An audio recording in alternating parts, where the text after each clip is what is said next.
তো finally superstar জিতের upcoming cinema কেউ বলে বিপ্লবী কেউ বলে ডাকাতের প্রথম গান কিন্তু গতকাল ড্রপ করা হয়েছে, আর গানটার নাম হচ্ছে জাগো দেশ। তো গানটার নামটা শুনে মোটামুটি সবাই আন্দাজ করতেই পারছো যে এটা কী ধরনের গান হতে চলেছে। তো ডেফিনেটলি এটা একটা দেশাত্মবোধক গান, প্যাট্রিয়টিক সং হতে চলেছে। আমার মনে হয় না যে এই একটা গানই এই ধাঁচে বানানো হবে, যেহেতু সিনেমাটাই রিলেটেড। সো এটা ছাড়াও আরও অনেক দেশাত্মবোধক গান হয়তো আমরা এই সিনেমার অ্যালবাম থেকে পেতে পারি। আর পথিকৃৎ বসু সিনেমাটা ডিরেক্ট করছে, তো তার উপর যথেষ্ট ভরসা রয়েছে। তার সিনেমার গান কিন্তু ভালো হয়, এটা মানতেই হবে। তো দেখা যাক এবার প্রথম গান তারা রিলিজ করেছে, প্রথম গানটা তারা কেমন বানিয়েছে সেটা শুনলে আমরা বুঝতে পারবো আজকে। তবে গানটা কম্পোজ করেছে হচ্ছে শান্তনু মৈত্র, আর লিরিক্স হচ্ছে মানে অরিজিনাল লিরিক্স হচ্ছে বঙ্কিমচন্দ্র চট্টোপাধ্যায়ের, আর তার সাথে যে অ্যাডিশনাল লিরিক্স অ্যাড করা হয়েছে সেটা হচ্ছে বারিশের।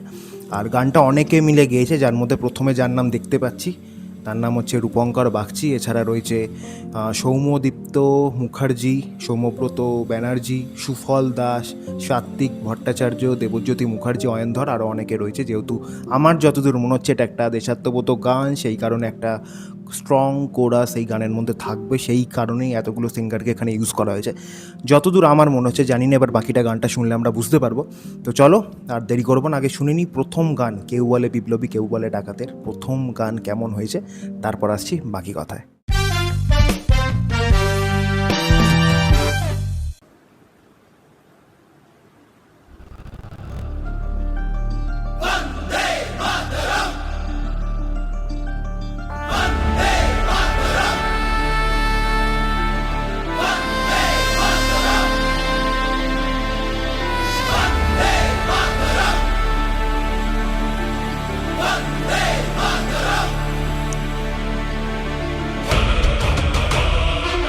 জিৎ একদম ডিফারেন্ট এখানে। কারো সামনে আর মাথা নত করব না, যদি মরি লড়ে মরবো, ভয় পেয়ে মরবো না, মাগো তোর ছেলে। শুরুতেই পজ করছি, যেটা বলছিলাম যে এতগুলো সিঙ্গারকে নেওয়ার যেটা কারণ সেটা হচ্ছে যে এই লাইনটা যেভাবে গানটার কি শুরু হলো, তুমি প্রথম লাইনটা থেকেই শোনো যে একজনের ভয়েস কিন্তু নয়, এটা অনেকে মিলে এটা গেয়েছে। তো আমি ঠিকই গেস করেছিলাম। হাতে লেখা ভিনদেশে আর তুমি স্বাধীন করে থামবো, আমি করছি অঙ্গীকার। তুই চাইলে বলিদান, হাসি মুখে দেব প্রাণ। তুই চাইলে বলিদান, হাসি মুখে দেব প্রাণ। নাইস। এত যে অনাচার হবে তার অভিচার, মেটা বলবো মাতো যতদিন। ও স্বদেশ ও স্বদেশ এ আধার হবে ভালো, বেশ ভালো। সামনে, আর মাথা নত করবো না, যদি মরি এরপরে একটা যে পজ রয়েছে সেটা দারুণ ইম্প্যাক্ট ফেলেছে। মাগো তোর ছেলের হাতে লেখা ভিনদেশে আর তুমি স্বাধীন করে থামবো, আমি করছি অঙ্গীকার। তুই চাইলে বলিদান, হাসি মুখে দেব প্রাণ। তুই চাইলে বলিদান, হাসি মুখে দেব প্রাণ।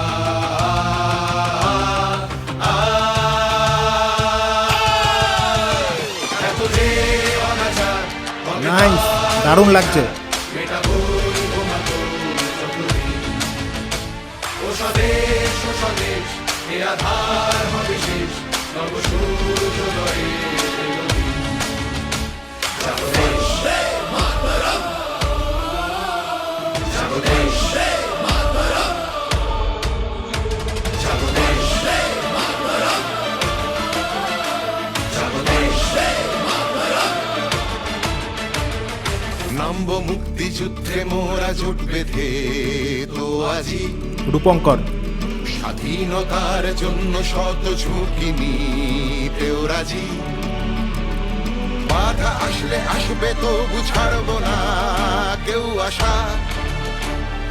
রন্ধ্রে রন্ধ্রে ছড়িয়েছে ইনকিলাবের ভাষা।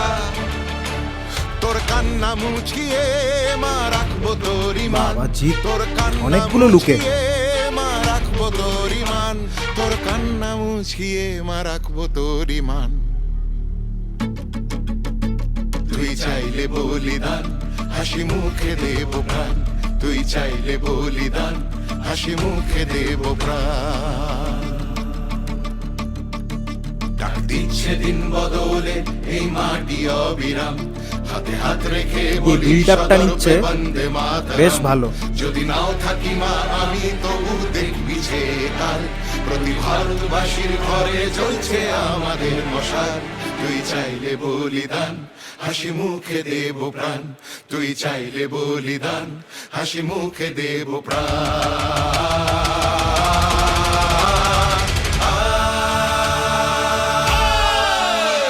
উঠেছে কলরব টুটে যায় বাধা সব, রবে না কেউ আর পরাধীন।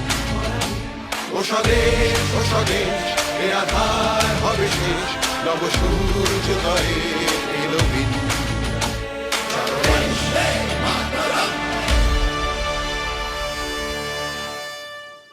বেশ ভালো, বেশ ভালো। তো কেমন লাগলো কেউ বলে বিপ্লবী কেউ বলে ডাকাতের প্রথম গান জাগো দেশ? যদি আমাকে এক কথায় বলতে বলা হয় তো আমি বলবো এটা কিন্তু একটা বেশ ভালো গান, বেশ ভালো গান। আর আমার ভালো লাগার প্রথম কারণ হচ্ছে এই গানের কম্পোজিশন। শান্তনু মৈত্রর তরফ থেকে আবারও একটা বেশ ভালো কম্পোজিশন। আর এই ধরনের প্যাট্রিয়টিক সং বা দেশাত্মবোধক গানে যে ধরনের এলিমেন্ট আর কি ইউজ করা হয় সে কিন্তু সেই জিনিসগুলো এই গানটার মধ্যে রেখেছে। শুধু রেখেছে বললে ভুল হবে, সেগুলো কিন্তু খুব ভালোভাবে ইউজ করা হয়েছে। তো আমি যখন ভিডিওটা শুরুতে ডেসক্রিপশানটা চেক করছিলাম কে কে গেয়েছে গানটা দেখছিলাম, সেখানে আমি দেখতে পেয়েছিলাম যে অনেকে রয়েছে গানটা যারা গেয়েছে তাদের লিস্ট কিন্তু অনেকটাই বড়। তো সেই কারণে আমি বলেছিলাম তো ডেফিনেটলি এই গানে একটা কিন্তু স্ট্রং কোরাসের সেকশন থাকতে চলেছে। আর দেশাত্মবোধক গানে কিন্তু এই ধরনের জিনিস আমরা সচরাচর আর কি দেখে থাকি। তো সেই কারণে আমার আইডিয়া হয়েই গেছিলো যে হ্যাঁ এখানে ডেফিনেটলি একটা স্ট্রং কোরাস থাকবে। বাট এটা আমি এক্সপেক্ট করিনি যে গানটা শুরু থেকেই একদম কোরাস দিয়েই স্টার্ট হবে, গানটাকে একদম মানে শুরু থেকেই একটা পাওয়ার দেওয়ার জন্য। তো সেটা আমার খুব ভালো লেগেছে, একদম শুরু থেকে যেভাবে কোরাস দিয়ে স্টার্ট হলো, তারপরে একটা জায়গায় পুরো পজ হয়ে গেল চারপাশের যে মিউজিক, তো সেই জিনিসটা আমার খুব ভালো লেগেছে। আর তারপর থেকে যেভাবে গানটাকে আবার বিল্ড আপ দেওয়া হলো হুক লাইনটাই যাওয়ার আগে, তো এইগুলো কিন্তু গানটার মধ্যে খুব ভালোভাবে ডিজাইন করা হয়েছে। আর হুক পার্টটার কথা আমি কি আর বলবো, সেই জায়গাটা খুবই ভালো লাগছে শুনতে। দুবার গানটার মধ্যে এই পার্টটা আর কি রিপিট হলো, তো সেই জায়গাটা আমার শুনে কিন্তু সিরিয়াসলি খুবই ভালো লেগেছে। আর এছাড়া যদি বলি মাঝখানে রূপঙ্কর বাগচি গেয়েছে, আমার মনে হয় না যে ওখানে শুধুমাত্র রূপঙ্কর বাগচির ভয়েস আর কি ছিল, তার সাথেও আর একজনের ভয়েস আর কি ছিল। তারপরে হালকা একটা লেয়ারিংয়ের পোর্শন দেখলাম, তো সেই জিনিসগুলো খুব ভালো ওয়ার্ক করেছে গানটার জন্য। তো বেসিক্যালি দেশাত্মবোধক গানে যেটা ওই গুজবাম্পের একটা যে ব্যাপার থাকে, রক্ত গরম করা যে একটা ব্যাপার থাকে, সেই জিনিসগুলো কিন্তু এই গানটার মধ্যে রয়েছে। সেই কারণেই গানটা শুনতে এতটা ভাল লাগছে। তবে আমার গানটা যদি ভিজুয়ালস নিয়ে কিছু বলতে বলা হয়, আমি বলবো ভিজুয়ালস ঠিকঠাক। এক্সট্রাঅর্ডিনারি যে ভিজুয়ালস এখানে আমরা দেখতে পেয়েছি এই গানটার ক্ষেত্রে, সেটা আমি বলতে পারবো না। ভিজুয়ালসগুলো যখন আমি দেখছিলাম সেগুলো দেখতে ভাল লাগছিলো ঠিকই, বাট কোথাও যেন মনে হচ্ছিলো যে আমি এগুলো আগেও কোনো সিনেমাতে আর কি দেখেছি। কোন সিনেমায় আমার তো এই মুহূর্তে মনে পড়ছে না, বাট মনে হচ্ছে যেন এই জিনিসগুলো বা এই যে ট্রেনিং সেশনগুলো সেগুলো যেন কোথাও গিয়ে আমরা আগেও দেখেছি। তো সেগুলো আমার মনে হয় যে এখানে যদি একটু ডিফারেন্টভাবে ডিজাইন করা যেতে পারতো, সেক্ষেত্রে আমার মনে হয় সেটা আরও গানটার সাথে খুব ভালো ম্যাচ করতো, আরও আফলিফ্ট করতো, সিনগুলোও আফলিফ্ট হতো, গানটা নিজেও আরও আফলিফ্ট হতো। বাট এখানে জিতকে কিন্তু দারুণ লাগছে, বহুদিন পর জিতকে আবার ডিফারেন্ট ক্যারেক্টারে একদম অন্যরকম লুকে এখানে দেখা যাচ্ছে।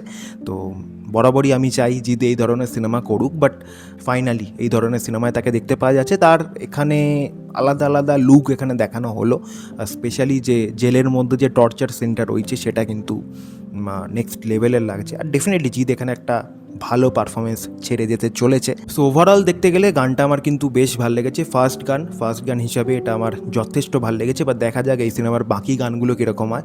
আর আমি যেটা আগেও বলছিলাম যে ডেফিনেটলি এই সিনেমা থেকে আরও কিছু দেশাত্মবোধক গান হয়তো আমরা পাবো, তো দেখা যাক সেই গানগুলো কেমন হয়। এরপর যখন গান আসবে তার ভিডিও তোমরা কিন্তু এই চ্যানেলে পেয়ে যাবে, তার জন্য চ্যানেলটাকে অবশ্যই সাবস্ক্রাইব করে রেখো।